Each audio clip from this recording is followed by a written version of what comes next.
जय श्री राम। ओम ब्रिंग बृहस्पति नमः। आज 5 सितंबर है, शिक्षक दिवस है। माता पिता, भाई बंधु एवं सभी गुरुजनों को प्रणाम करते हुए मैं आज आओ ज्योतिष सीखें भाग 24 में गुरु बृहस्पति की ही चर्चा कर रही हूँ। सौर मंडल के व्यवस्थाकार एवं सबसे विशाल ग्रह बृहस्पति देव भक्ति एवं प्रार्थना के स्वामी हैं। गुरुदेव ने काल कुंडली चक्र के 12 भावों को सभी ग्रहों में उनके दायित्वों के अनुसार वितरण किया है और अपने पास 5 प्रमुख भावों को रखा है: धन, शिक्षा, भाग्य, कर्म एवं लाभ को। समझ में आ रहा होगा। वित्त संबंधी भावों को अपने पास सुरक्षित रखा है, कहीं कोई इसका गलत उपयोग न कर ले। आकाश तत्व के ग्रह हैं। जातक के गुणों में विशालता एवं विकास के संकेत मिलते हैं। गुरुदेव बृहस्पति की दृष्टि को अमृत कहते हैं। जातक की कुंडली में गुरुदेव जिस भाग में भी हों, जिस अवस्था में भी हों, शुभ या अशुभ, पर इनकी दृष्टि का अशुभ फल जातक को नहीं मिलता। गुरुदेव मकर राशि में ही नीच के क्यों होते हैं? मैंने बहुत सोचा समझा, पर मुझे समझ में नहीं आया, क्योंकि मकर राशि पृथ्वी तत्व राशि है एवं सौम्य राशि है। मकर राशि के जातकों में अनुशासन, कार्य करने की क्षमता, ऊंचे पद पर आसीन होने के लिए प्रयत्नशील होते हैं और कामयाब भी होते हैं। फिर बहुत सोचने पर समझ में आया कि मकर राशि गुरुदेव के शत्रु शनि की राशि है एवं मकर राशि में भौतिकता, आलस्य इत्यादि गुण मिलते हैं जो गुरुदेव को पसंद नहीं है। जो जातक भौतिकता में लिप्त होगा उसे धर्म कर्म में रुचि कहाँ रहेगी। मैं यहाँ 5 राशियों की लग्न कुंडली पर चर्चा करूँगी, जिससे हमें समझ में आएगा कि गुरुदेव किस प्रकार फल देते हैं। मेष राशि गुरुदेव की मित्र राशि है और इस लग्न कुंडली में गुरुदेव सबसे कारक ग्रह होते हैं। मेष लग्न कुंडली में 10वें भाव में कर्म भाव में नीच होकर बैठे हैं। जातक नीच कर्म से ही अपने भाग्य को आजमाएगा और गलत कार्य करने से कोर्ट कचहरी, हॉस्पिटल इत्यादि में खर्च हो सकता है। गुरुदेव की पंचम दृष्टि द्वितीय भाव धन भाव पर पड़ेगी। गलत कार्यों से धन तो कमाएगा और धन संचय भी होगा, जैसे लॉटरी, जुआ इत्यादि। सप्तम दृष्टि सुख भाव पर, मातृभाव पर पड़ेगी। जातक को सभी सुख सुविधा मिलती रहेगी, पर माता से अनबन हो सकता है।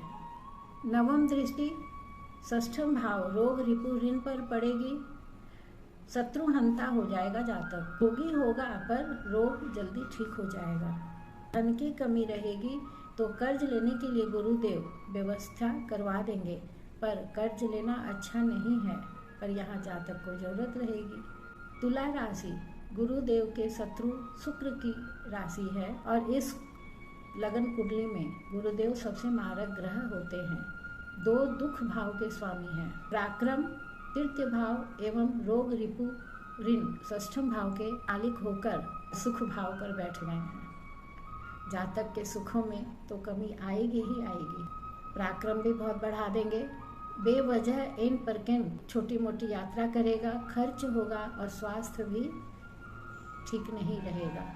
5वीं दृष्टि आयु भाव पर पड़ेगी। अब गुरुदेव वृद्धि के कारक हैं तो आयु तो बढ़ा देंगे, पर एक रोगी व्यक्ति की आयु बढ़ेगा तो क्या होगा। सप्तम दृष्टि कर्म भाव पर पड़ेगी। कर्म अच्छा करेंगे तो अच्छा फल देंगे गुरुदेव।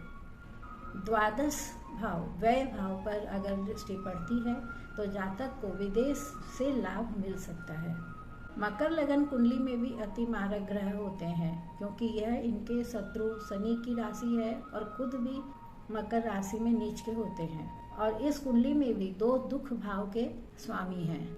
लग्न में ही नीच के बैठ गए हैं। जातक स्थूल काय होगा, पर आत्मविश्वास की कमी होगी। निर्णय लेने में कमी रहेगी। धर्म, ज्ञान, कर्म में रुचि नहीं रहेगी। निरर्थक पराक्रम, छोटी मोटी यात्रा इत्यादि करेंगे।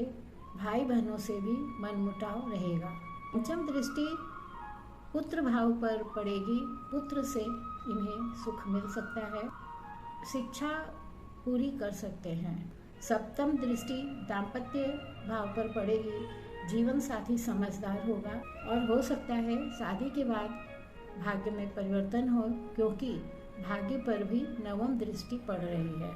मिथुन एवं कन्या लग्न कुंडली में 2 केंद्र के स्वामी होते हैं, पर इन्हें यहाँ पर केंद्राधिपति दोष लगता है।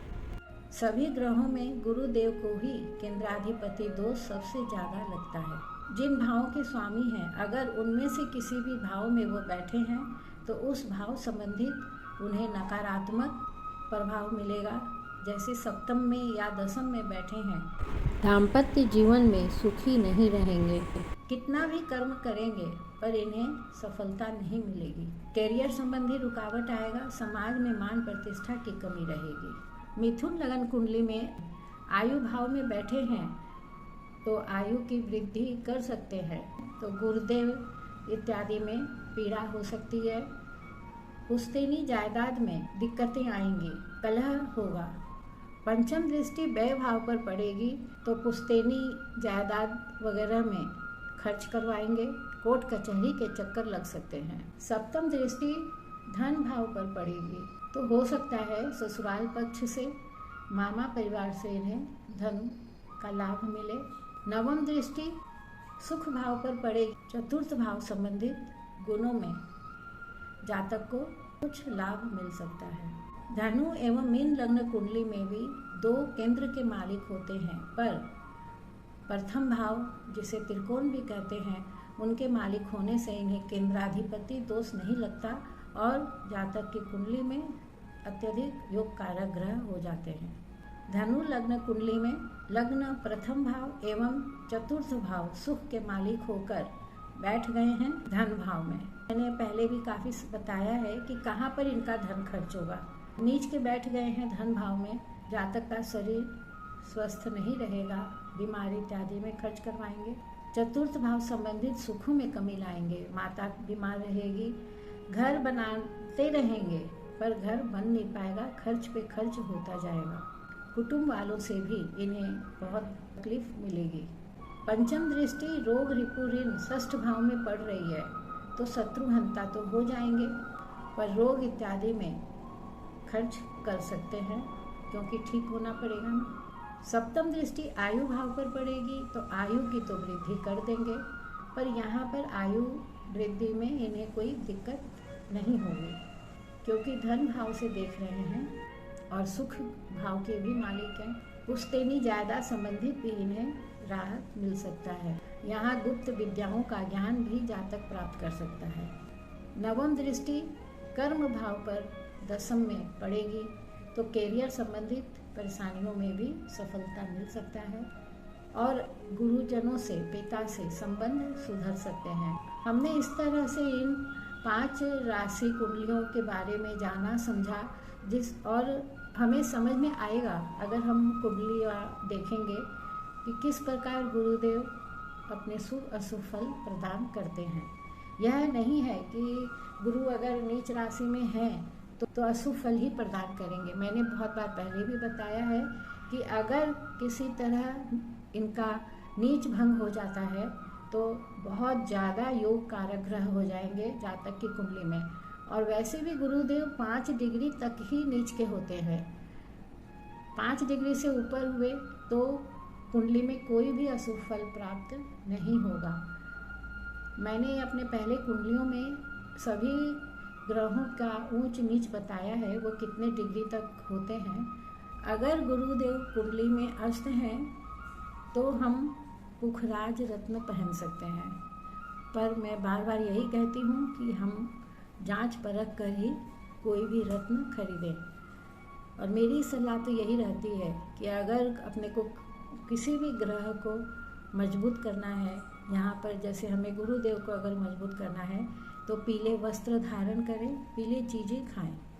अगर मजबूत करना है तो अगर वो पाप ग्रह से पीड़ित हैं, पीले चीज़ों का सेवन नहीं करेंगे बल्कि हम पीले चीज़ों का दान करेंगे। गुरुदेव को प्रसन्न करने के लिए हमें अपने से बड़े भाई, दादा, गुरुजनों का सम्मान करना चाहिए, केले के पेड़ की पूजा करें, दीपक जलाएं और गुरु मंत्र का जाप भी करें। ओम ग्राम ग्रीम ग्रोम सह गुरुवे नमः। जय श्री राम। गुरु बृहस्पति देव आप सबका कल्याण करें। आप सबको शिक्षक दिवस की बहुत बहुत शुभकामनाएं।